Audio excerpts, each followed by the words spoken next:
and welcome to Thinking Forward, the podcast with myself, Louise Docherty, and Mike Ambry. Here we explore the trends and developments affecting the UK pension industry. Mike, how are you doing today? Do you know what? I'm doing really great. It's middle of summer, but I'm going to turn the question on you for once. How are you? What have you been up to? You've been gallivanting. You have. What sort of shows have you been doing? Lots of shows. Everyone knows I love horses, so I have recently been at the Highland Show. Okay, tell me more about what occurs at this. What happens at the Royal Highland Show? Do you think our pension listeners want to know? I think they want to know what tossing the cable looks like, or other sorts That's of Highland events. Games. Crikey. Well, correct me. Sheep shearing. Okay. Cattle showing. Goat showing. I had a friend who was second in a goat class.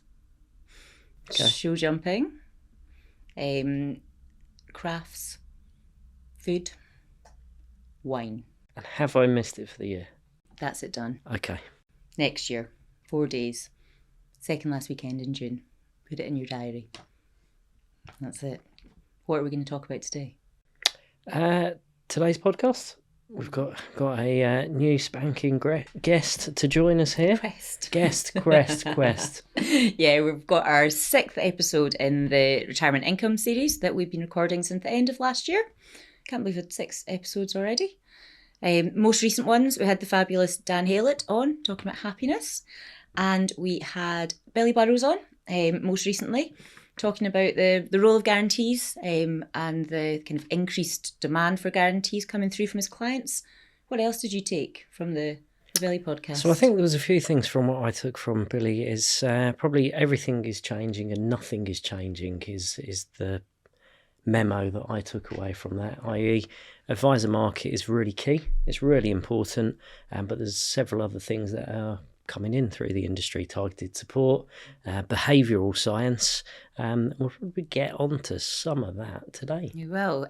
Today, as everyone knows, we enjoy bringing the global perspective in, so actually we have got a fabulous guest from the States come to join us. So Alex's going to talk to us about RISA or RISA, but we'll come on to that, which is the Retirement Income Style Awareness, which he co-founded with his colleague Wade. It's a profile that brings together psychology and financial planning. So Alex, welcome. Why don't you introduce yourself to the listeners, tell us a bit about what you do and about RISA or RISA. I'm Alex Murguia from, I reside in Alexandria, Virginia, which is Greater Washington, D.C. And with regards to the RISA, Retirement Income Style Awareness, that's a software assessment tool that my colleague and myself, colleague being Wade Fowl, and myself created. We call it RISA, although technically I think it phonetically should be RISA in English. We call it RISA just because it means laughter in Spanish. I love that. Yeah, and it's a cool little acronym, so we thought let's go with it. So we do that, and we also manage a traditional investment management company in the U.S., a wealth advisory company in the U.S., better said. And I should also say, this is the second time I've done this recently, you also co-host a podcast. So now we've had two podcasters on our podcast. So that is the Retire in Style podcast, if anyone wants to give it a listen. So today we're going to explore more about the RISA. We're going to have a chat about how you can actually use it in planning for your clients. And then let's have a chat about how we think it might be used in the UK. Sounds perfect. Mike, do you want to kick us off for a change? Yeah, I'd love to. So, Alex, where did it come from? What was the idea behind RISA? Sure. At the end of the day, this came from laziness. Okay, well, I can understand. Yes. You partake in that as well, I assume.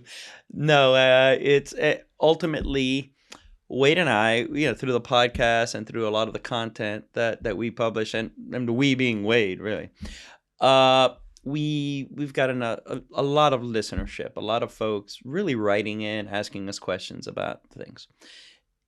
Just because they know that we write about investment topics, but we practically implement them within our shop, so they know this. So they're like, okay, let's cut to the chase. What's the real deal behind this? And people were asking us questions that were quite personal, like, hey, this is my name. This is how much I make. This is how much I have. What should I do? Just like that. Yeah. And a lot of times to answer that requires a lengthy sort of decision tree. And we simply got tired of writing those out every time for every listener, because it's like, ain't nobody got time for that, kind of thing. Like, we only have so many minutes in the day. And ultimately the answer was always, it depends. And it depends isn't satisfying for us to write. And it isn't satisfying for someone to write because they think, oh, you're just avoiding the question. But the reality is, there was an epiphany between Wade and ourselves, which is there's many ways to get the retirement income puzzle right. There really are. There's no, this team is better than that team, and this is where you should go for. If you have that, if you're listening to here looking for this great one solution, I would disabuse you of that and think that's not the right question. It's really, what's your style? How do you want to source retirement income, and find a way to then do that? Because you can back into it pretty simply. And that's how the RISA started, with that research agenda in mind. Can I ask a quick question? Only because I did psychology at uni, so I'm quite kind of fascinated, because obviously this is what you also studied. Yeah. But you I studied, I don't know, but yeah. No. That's where you've qualified in. Yes. But you used that kind of psychology background plus the financial planning together to create the RISA. That's a good question. We've developed our pitch as well, and within that one, Wade and I were, it was serendipitous in terms of how we came up with this, in the sense that, sure, my background, I'm a clinical psychologist, and I focused on actually psychometrics and putting evaluations together and creating constructs and batteries and things like that, where Wade comes at it from the economic standpoint, and specifically from the retirement income layer, sleeve, if you will. And so in like anything in life, really, it's the question, you can, out of these 5 things, you can have 3 of them. Can't have them all. You pick. Ultimately, when you strip life to its basic, you kind of run into that at some point. And with retirement income planning, well, it's about economics is all about trade-offs. This versus that, which one do you feel more comfortable with? In psychology, to some extent, it's similar in trade-offs. Think about, you're an introvert or an extrovert. You're which one do you have a proclivity for? And if you are here, then you're obviously going to be trading off some other things over there. And it's not bad or good that you want to go out every night, or that you want to stay home and watch reruns on the couch. And I'm not here for that. I'm just here to, how can we help enable this? And from that vantage point, I think if you look at it through the lens of trade-offs, it really is easy to take that next step. So that makes sense. I mean, I don't know whether your thoughts there, Lou, were equally, the gap there is psychological behaviours as well as financial behaviours, and putting those to a population for a generalised response to questions. I guess, Alex, where I'm going to go to next is looking at McLean Asset Management. Sure. And how RISA fits into that. And did I say McLean right there? Obviously, I've watched Die Hard. I want to make sure that we're saying the word. Yeah. Yippee-ki-yay. Don't know what the next words are behind that, but where does RISA fit into? Is it a Christmas movie? Yeah. Yes. So going into Lethal Weapon, is that a Christmas movie? It is true.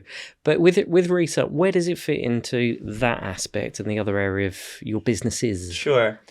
Well, ultimately, this was how we started. The RISA came about from trying to figure out, it depends, right? Like people are asking us questions and everything. So I'm trying to establish by saying that this is a initial stage component. It's something that happens at the beginning.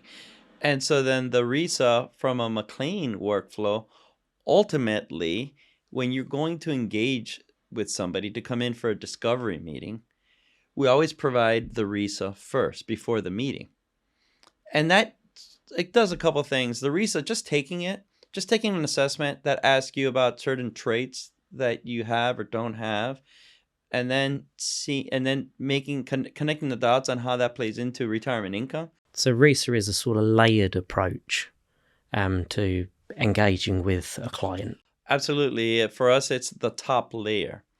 Effectively, we're trying to answer the it depends question.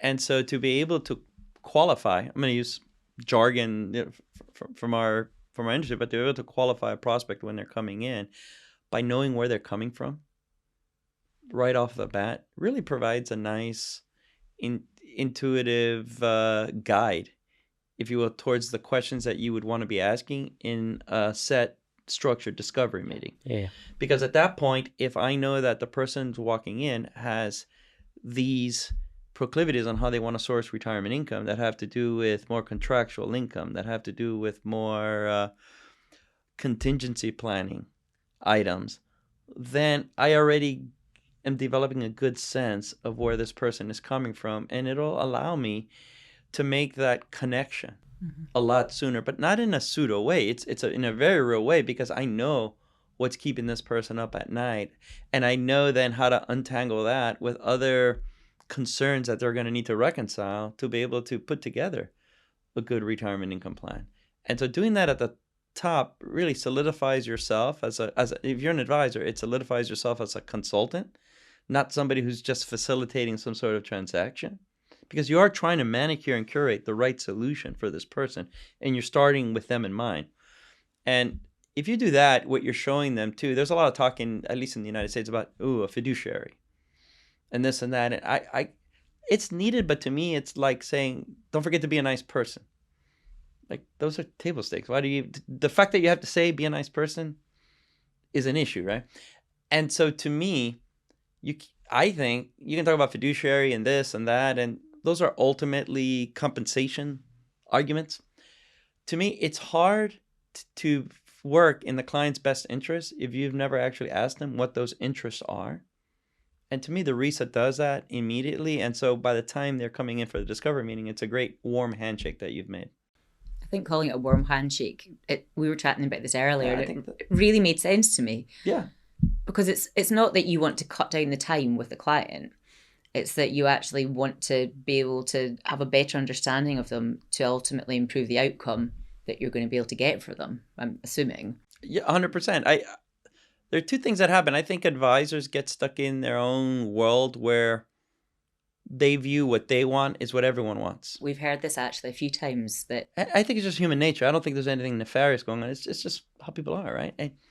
And so the familiarity kicks in, and then you can have any jacket you want as long as it's green. You fall into that kind of thing. And I can't stress enough, it's not ill will, it's just human nature. So that happens over time. And so you need to step back and recognize it's not about you, it's about where this person is coming from. And the sooner you can recognize that and begin to curate solutions around that, I think you've separated yourself. Yeah, from everyone else. Mm-hmm. Becomes truly personalized advice then, doesn't it? Because it takes away any kind of unconscious bias or... Yeah, no, I agree. At that point too, when you're going over the results and you're pointing out that, because ultimately, and I'll do a little bit of a preamble here, what the RISA is doing is identifying two main factors. And once you've identified those two factors, those begin to slot into solutions. And so at a certain point, what you're doing for the client is helping them identify where they're coming from. And that just, again, you're doing for them such a service. And just figuring that out for them is cathartic in and of itself. But it's one of those things that you've separated yourself. So not only is it useful, but as the marketing tenet goes, like, sometimes different is better than better. It is better to start that way, but it's also very different because folks are just rubber stamping their own style into all of their solutions. What are the two main factors then that you mentioned? Sure. The first one being probability versus safety first, and then there's commitment orientation and optionality. Now, probability versus safety first, and again, there's no right or wrong. While I'm saying this, I don't want folks to think, oh, this is a referendum on my own stuff. No, you can be either. Probability is at the end of the day, you're ultimately saying, I'm comfortable with the probabilities that the markets will go up over the long term. And because I'm comfortable with that investment going up over the long term, I feel good taking a sustainable withdrawal rate from it to make sure it's never a depleting well. Ultimately, that's what that is. Safety first, which is the juxtaposition of probability on the other side, safety first is, I get all the math. I understand markets go up over the long term, et cetera, but I don't know what's going to happen tomorrow, frankly, the sequence of those returns. I don't know when they're coming in, and I'm taking distributions, and I don't want to be tethered to the stock market success for my retirement because I don't need the aggravation, right? I want to take the liabilities on my balance sheet and put them on somebody else, and I'm happy for that. And that's safety first, contractual income. See that in pensions, et cetera. Commitment orientation and optionality are different. Commitment orientation is I'm fine locking in on a solution if I don't have to worry about it for the rest of my life. And so if you can solve for your retirement income solution when you're 65 for essential expenses to live within a standard of living, that goes a long way towards enjoying the rest of your life. It also goes a long way towards, they call it like prehabbing in athletics, but before an issue comes up, you're dealing with it. And so cognitive decline. At the end of the day, the moment you start automating these things, do you imagine being in like 88 years old and having to worry about, okay, do I adjust my distributions for COLA, but last year it went below its floor and now I need to do a 2-time, those kind of machinations? Who has time for those gymnastics? And so you're kind of preempting that a little bit there too. And optionality is just somebody that's, listen, I understand this solves it, but I don't like locking myself into a corner. I don't know if next week things improve and I can do more, or vice versa. Obviously, the flip side is things can go bad, but this is the eternal optimist while they drink their cup half full of water, that kind of thing.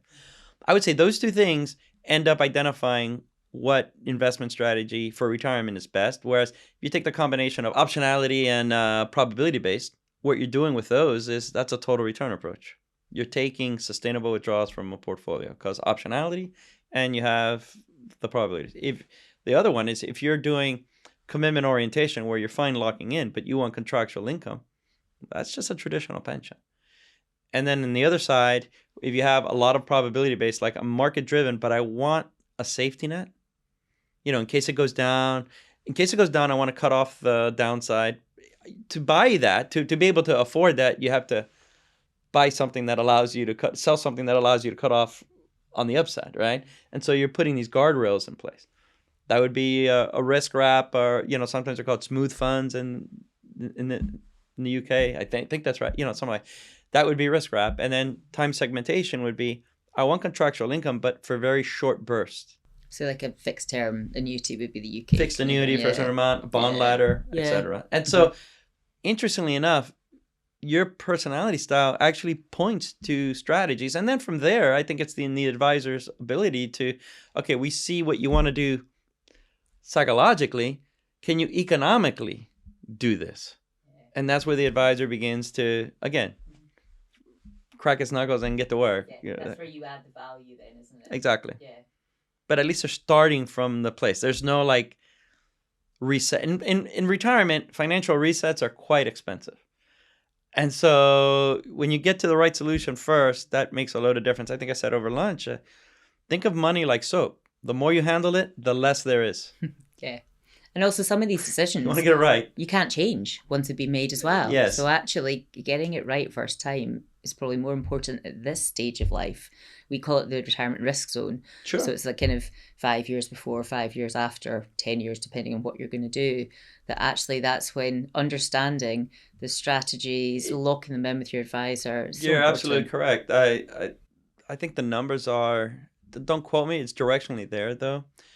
But the market returns 5 years before and 5 years after you retire have a disproportionate effect on your retirement income success, on your ability to withdraw from that portfolio. I think something like it's responsible for like upper 70s, 78% of the variability of your success is determined by how the market does during those years. And you have no say in that. Well, Mike maybe, but everyone else does.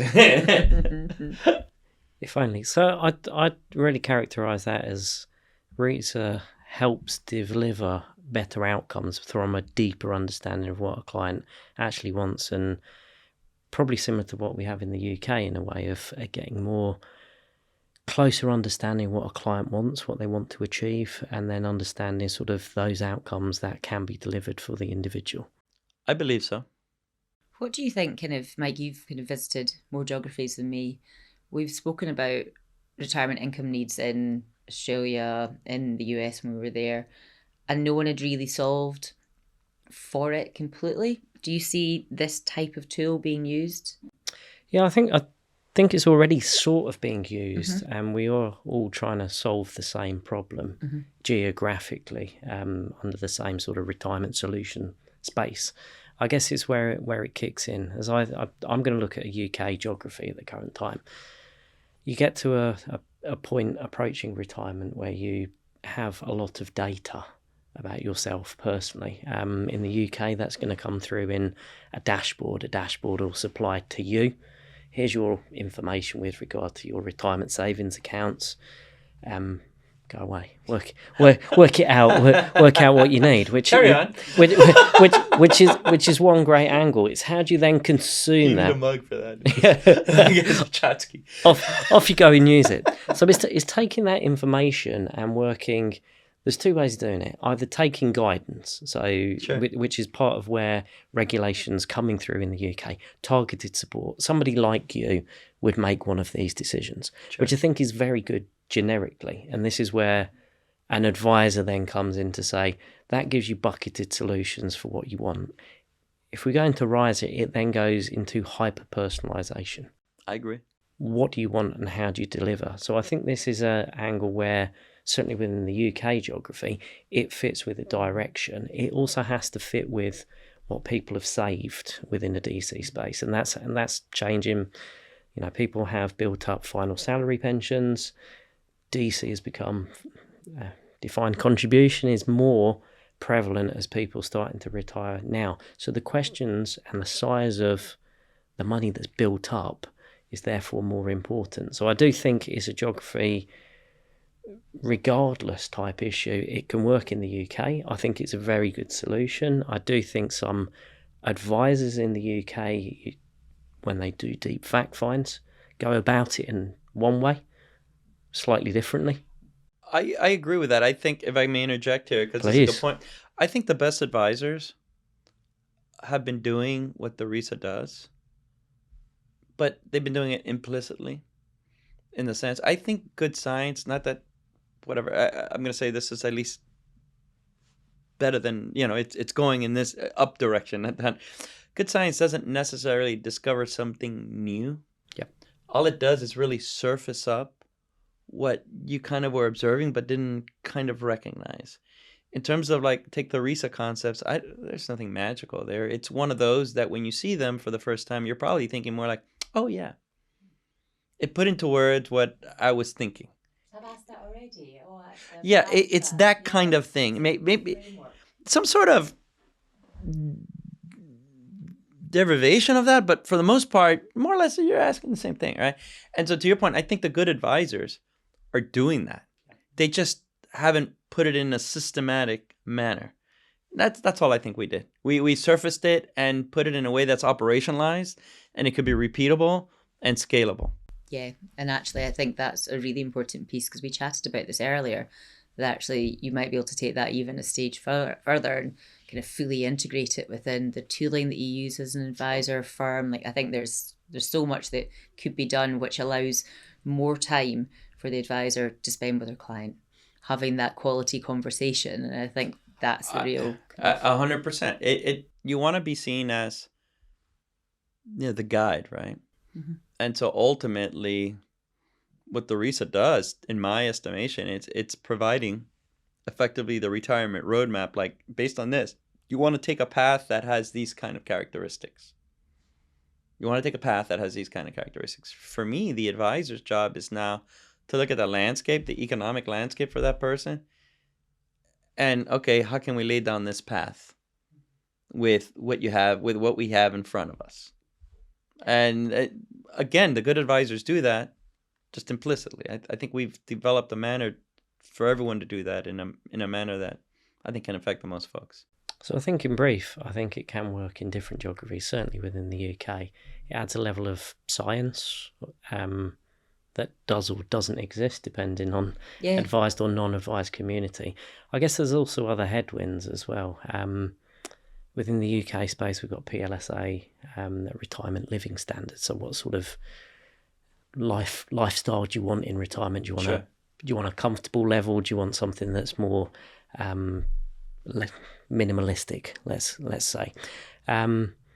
So I guess, can this adopt to it? And are we missing a bit of a different trick between the US and the UK? I think in the US, there's a heavy amount of support from advisors through working lifestyle, where some of the questions that I think psychologically you're asking have been asked. Within the UK, I think we're in a slightly different situation that generally most people don't think about retirement until they get to the point of retirement. So if I asked you, what standard of living do you want? What sort of holiday do you want when you get to... Best. Obviously, you've thought about it, and you will have thought about it as well. But generally, the public haven't thought about that at all. And so it's the first time that they need to ask all the deeper questions, and then that helps them determine that sort of financial next step. So I think, solutions really work in the UK market and really work globally. It's now, how do we crack the nut and follow that direction? Is it crystal ball time? It's always a crystal ball time. Okay, crystal ball question.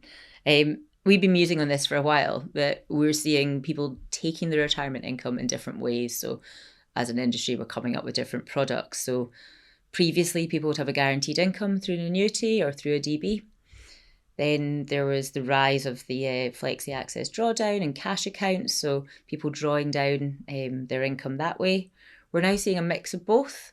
We've had guests on talking about flexing and then fixing income, so actually a bit of guarantee for the heating and eating, and then flexible for the heating and eating. Do you like that? I gotta use that. Do you mind if I don't I got it from you? Yeah, you can use that, because just use it as my I own. stole it from someone else, so you're fine.